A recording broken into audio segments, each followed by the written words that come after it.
Assalamualaikum warahmatullahi wabarakatuh. Halo semuanya, perkenalkan nama saya Amanda Putri Amalia. Saya merupakan mahasiswa UINSI Samarinda semester 5 program studi bimbingan dan konseling Islam. Seperti biasa teman-teman, pada kesempatan kali ini saya akan memenuhi tugas mata kuliah saya, yaitu kuantitatif, yang mana tugasnya adalah memaparkan sedikit mengenai apa saja sih langkah-langkah dari langkah-langkah analisis, baik itu analisis reliabilitas ataupun regresi berganda, dan bagaimana sih juga cara membaca hasil dari analisis tersebut. Oke teman-teman, mungkin kita mulai dulu dari langkah dan cara membaca reliabilitas dulu ya teman-teman. Pertama, kita buka dulu laptopnya teman-teman. Kita buka, setelah itu kita pencet file, lalu pilih dokumen, cari file paket B. Kita cari dulu file paket B, lalu setelah itu kita klik kanan, baru open Wait, baru pencet JASP nya. Lalu kita cari tulisan reliability. Setelah itu, seandainya reliability ini tidak ada teman-teman bisa pencet tanda plus ini, lalu cari scroll sampai ketemu tulisan reliability, lalu centang. Karena reliability di atas sudah ada teman-teman, jadi sudah tercentang. Nih coba ya, saya matikan centangnya, lalu kita centang lagi. Nah, ada lagi kan reliability-nya ya. Jadi setelah itu kita pencet reliability, lalu pencet pokoknya yang pertama itu kita pencet yang itu. Lalu setelah itu teman-teman, cara mudahnya klik, cara lambatnya ya, nggak ribet sih, klik 2 kali gitu, klik 2 kali, kita klik 2 kali ya. Nah, klik 2 kali ada kan, langsung angka satunya pindah ke variabel. Nah, kalau cara cepatnya klik sekali, baru Ctrl A, baru pencet panah, jadi dia sudah kepindah teman-teman. Lalu kita ke centang-centang. Ini teman-teman bisa ikutin ya centang-centangnya yang mana aja, bisa di zoom. Nah, jadi yang dicentang di sini tuh ada 5, tapi kita centangnya step by step aja teman-teman, nggak usah terlalu buru-buru, karena kalau langsung kita centang ya teman-teman, kita centangnya step by step aja ya teman-teman. Setelah itu kita tunggu loading, agak loading dia, jadi ada 5 ya teman-teman yang dicentang di bagian ini.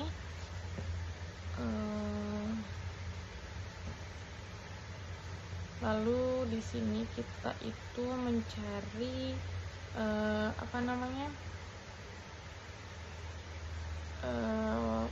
item-item yang tidak mencapai skor 0,3. Kita carinya itu di bagian ini,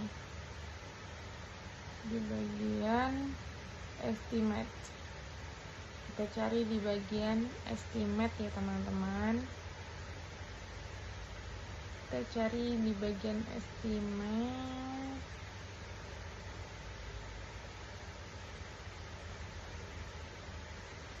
Jadi di tahap ini memang agak sedikit bikin mata kita sakit ya teman-teman, karena kita harus mencari sampai sipit-sipitkan mata teman-teman.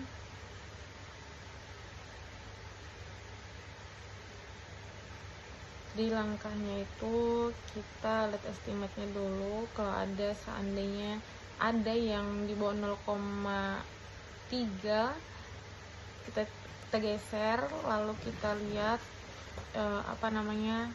angkanya, kita geser angkanya, kita lihat kalau itu nomor 8, Berarti di variabel kita mencet angka 8 biar dia bergeser ke tabel yang sebelah kiri kan. Lalu begitu seterusnya teman-teman. Oke teman-teman, di sini kita melihat data estimate-nya yang masih di bawah 0,3. Oke teman-teman, di sini sudah nggak ada lagi skor di bawah 0,3. Jadi sudah cukup teman-teman. Ini adalah data variabel yang bisa dikatakan data atau item yang valid. Ini adalah item yang valid. Sedang item yang valid ya teman-teman. Dan ini adalah item yang tidak valid. Yang tadi yang sebelah kiri itu adalah item yang tidak valid. Ini adalah item yang tidak valid teman-teman. Jadi untuk jumlah item yang tidak valid ini kita hitung jumlahnya ada 11. Ya, ada 11 item teman-teman. Di sini ada 11 item yang tidak valid. Sedangkan untuk secara keseluruhannya jumlah item ini ada 24 ya teman-teman tadi. Jadi 24 kurang 11 itu 13 teman-teman. Jadi item yang valid itu ada 13 ya teman-teman. Diingat bahwasanya item yang valid jumlahnya 13. 13 itu didapat dari jumlah keseluruhan item dikurang dengan jumlah item yang tidak valid. Oke teman-teman. Semoga teman-teman mudah memahaminya ya teman-teman. Pasti mudah. Diingat bahwasanya item yang tidak valid itu adalah item yang di bawah 0,3, sedangkan item yang valid adalah di bawah di atas 0,3. Oke teman-teman, sekarang kita lanjut lagi ke Excel. Kita cari paket B, lalu kita cari Excel. Setelah itu kita pencet yang blue apa ini, pokoknya ada di bagian bawah Excel itu, di sebelahnya soal UTS, sebelahnya UTS blueprint. Kita buka blueprint, lalu setelah itu kita hapus angka-angka yang dimaksud di sini adalah angka-angka yang mewakili skor item yang tidak valid tadi. Nah, ini kita hapus dulu teman-teman. Kita hapus pertama dari 1, kita hapus satunya kita hapus. Lalu selanjutnya yaitu angka 3 nya kita hapus. Lalu 7 nya juga kita hapus. Lalu 8 nya kita hapus. 8 kita hapus. 9 nya juga kita hapus. Ingat ya teman-teman, ini bukan angka atau angka sembarangan, ini adalah angka-angka yang mewakili skor item yang tidak valid atau item yang di bawah 0,3 tadi. Keblok ya, Nah, kita hapus angka 15 nya, baru 16 nya kita hapus. 16 kita hapus. Ya, 16 kita hapus. Aduh, kenapa susah ini? 16 kita hapus. 16 nya kita hapus. Lalu 19 kita hapus. 19 sudah kita hapus. 20 kita hapus, dan terakhir adalah 24. 24 nya kita hapus. Aduh. 24. Oh, ini salah ini. 24 nya kita hapus ya teman-teman. Oke, setelah kita hapus angka-angka tadi, sekarang tinggal kita jumlahkan teman-teman. Sesuai nggak sih sama yang tadi, yang 13 itu data yang valid tadi. Data yang valid tadi, item yang valid tadi itu jumlahnya 13. Jadi ketika kita menghitung in total atau jumlahnya ini harus 13 teman-teman.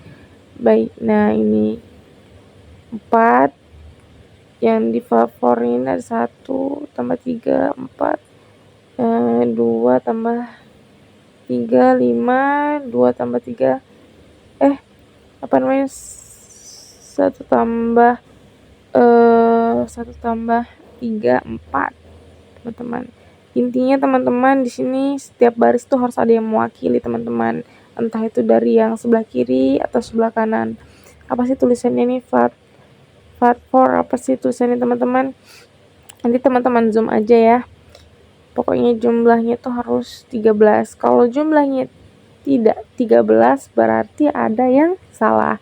4 tambah 5 9, 9 tambah 4 13 ya teman-teman. 13. Nah, 4 tambah 9 13. Oke, berarti benar ya teman-teman. Oke, ini bisa diterima lah bahasanya karena benar, sesuai. Nah, sekarang kita mengerjakan soalnya. Oke,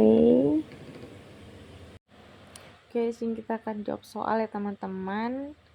Soal yang pertama itu berapa sih jumlah item valid pada instrumen penelitian ini. Jadi jumlahnya berapa tadi teman-teman? 13.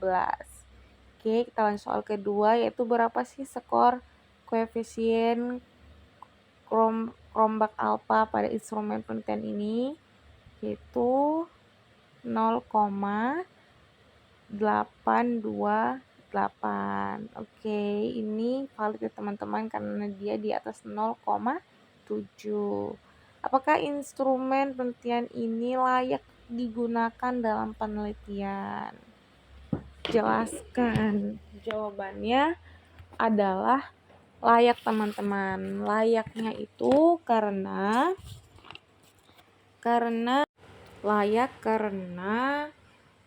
semua item itu memiliki skor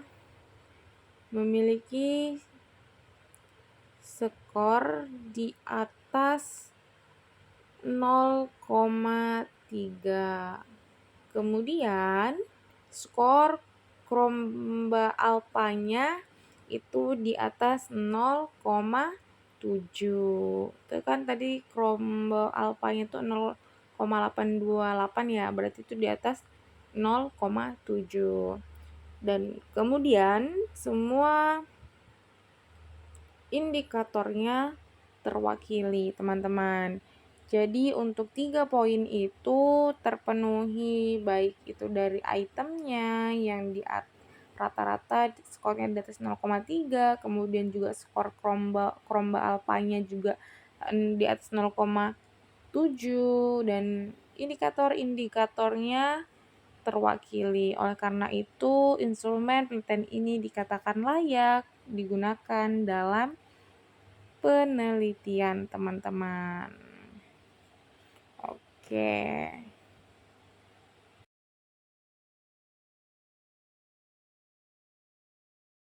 Oke teman-teman, di tahap ini sama kayak tahap sebelumnya. Kita buka file, lalu cari dokumen, lalu cari paket A teman-teman. Kita cari di sini paket A ya.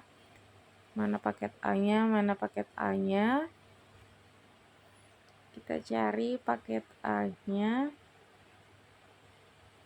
Mana ya paket A-nya? Paket A, kita cari paket A-nya. Aduh, kayak kelewatan. Paket A-nya, oh ini paket A, baru open weight, baru JAST-nya. Oke, kita tunggu bentar. Oke, baru kita pencet regression, baru linear regression. Lalu di sini kita pilih hasil belajar, lalu panah, baru motivasi belajar. Ini merupakan langkah pertama ya teman-teman dari regresi berganda. Lalu kita cari kemandirian. Oke, panah. Oke, sekarang kita klik statistik ya teman-teman.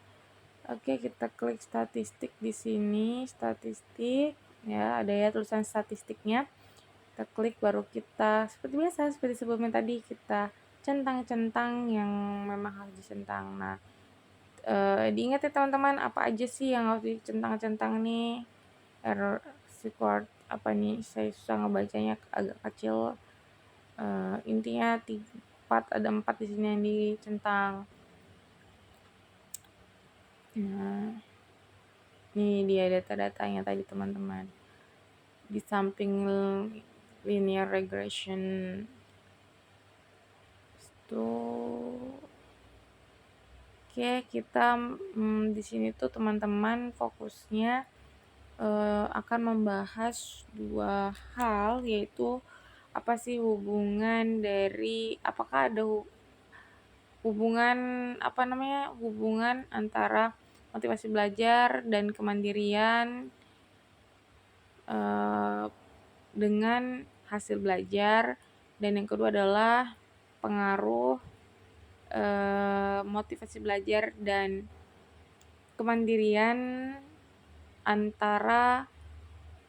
terhadap hasil belajar. Oke, kita pertama buka Word dulu. Setelah itu kita buka Word.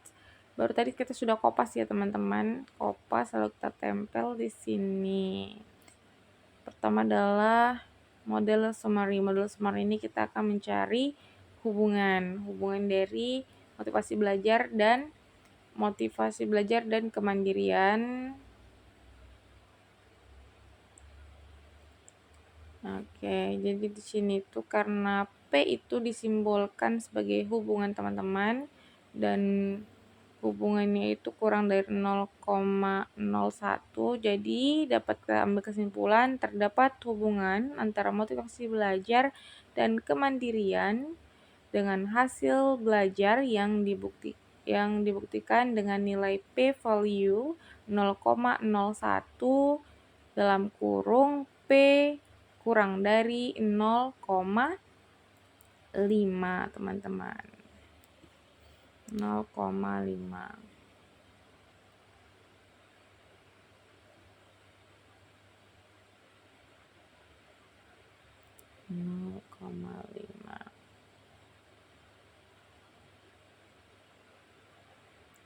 Lalu kita ANOVA, pencet yang ANOVA, yang mana kita copy ANOVA ini akan membahas mengenai pengaruh dari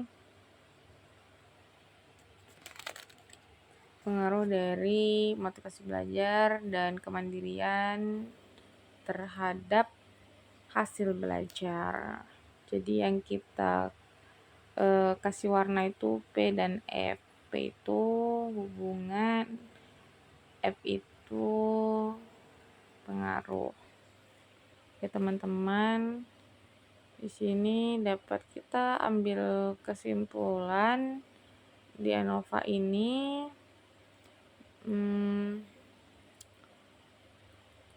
Kita ambil kesimpulan, bentar ya teman-teman, agak macet-macet nih laptopnya.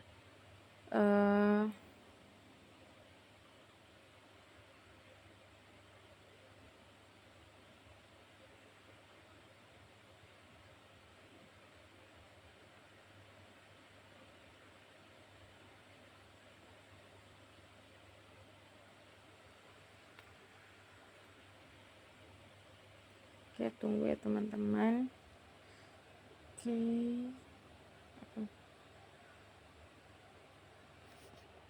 Jadi di ANOVA ini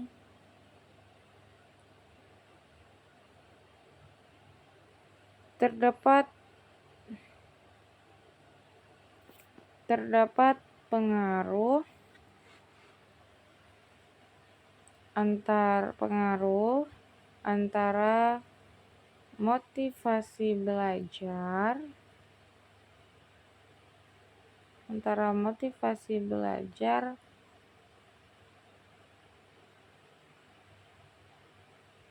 dan kemandirian terhadap ya teman-teman, salah ini. Motivasi belajar dan kemandirian terhadap hasil belajar yang dibuktikan terhadap, harusnya teman-teman ya, terhadap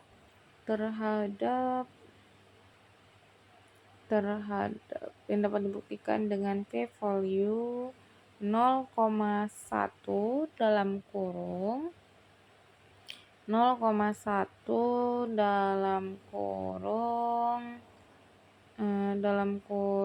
p kurang dari p kurang dari 0,05. Oke. Sekarang kita lanjut ke selanjutnya. Oke, di sini kita bakal copy koefisiennya ya teman-teman. Nah, ini koefisiennya. Jadi ya, yang kita blok di sini itu adalah saya lupa blok P dan T-nya teman-teman ya. Di sini harus yang diblok itu adalah P dan T. Yang mana pada P ini adalah hubungan, T itu adalah pengaruh. Jadi terdapat hubungan antara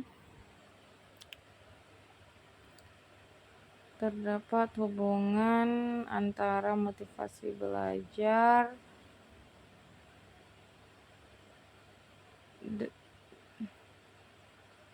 dan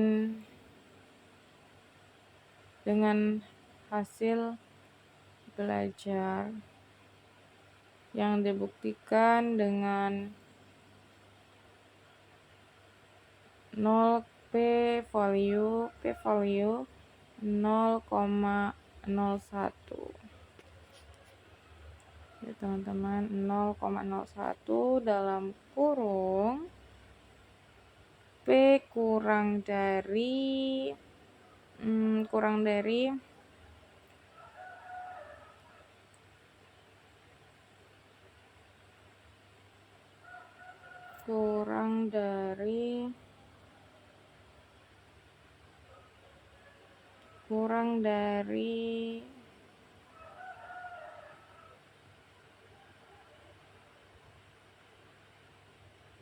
0,05.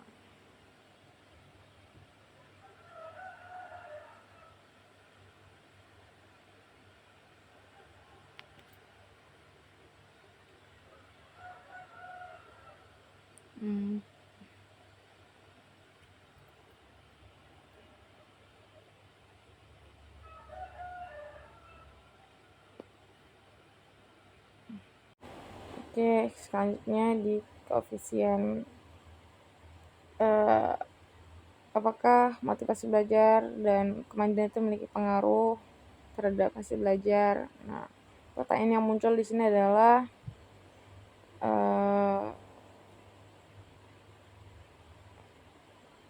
bisa nggak melihat masing-masing dari pengaruh hubungan dan kemandirian. Jawabannya bisa kita lihat di koefisien. Namun secara masing-masing belum tentu saling mempengaruhi.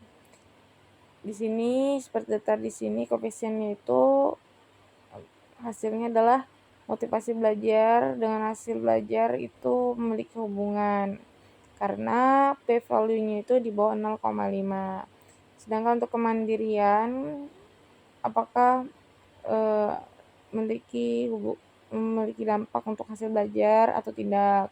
Jawabannya tidak, karena p-value-nya itu di atas 0,5. Jadi teman-teman secara simultan Oke teman-teman, jadi kesimpulannya, jadi secara simultan X1 dan X2 itu memiliki hubungan dengan hasil belajar. Namun kalau masing-masing belum tentu teman-teman. Jadi untuk motivasi belajar di sini kita simbolkan sebagai X1 dan kemandirian itu kita simbolkan dengan X2 dan hasil belajar itu kita simbolkan dengan Y teman-teman. Jadi diingat ya teman-teman, bahwasanya kalau untuk masing-masing itu bisa jadi saling mempengaruhi, namun kalau untuk saya salah, maksudnya kalau secara stimulan bersama-sama itu bisa saling mempengaruhi, namun kalau masing-masing itu belum tentu ya teman-teman, belum tentu untuk saling bahasanya mempengaruhi. Oke teman-teman, semoga bisa dipahami ya teman-teman. Oke teman-teman, itulah tadi sedikit penjelasan mengenai langkah-langkah analisis baik itu rehabilitas ataupun regresi berganda dan bagaimana cara membacanya. Jadi teman-teman, mungkin cukup sekian yang dapat saya sampaikan. Mohon maaf sebesar-besarnya atas banyaknya kekurangan. Saya pamit undur diri. Sekian. Wassalamualaikum warahmatullahi wabarakatuh. Dadah.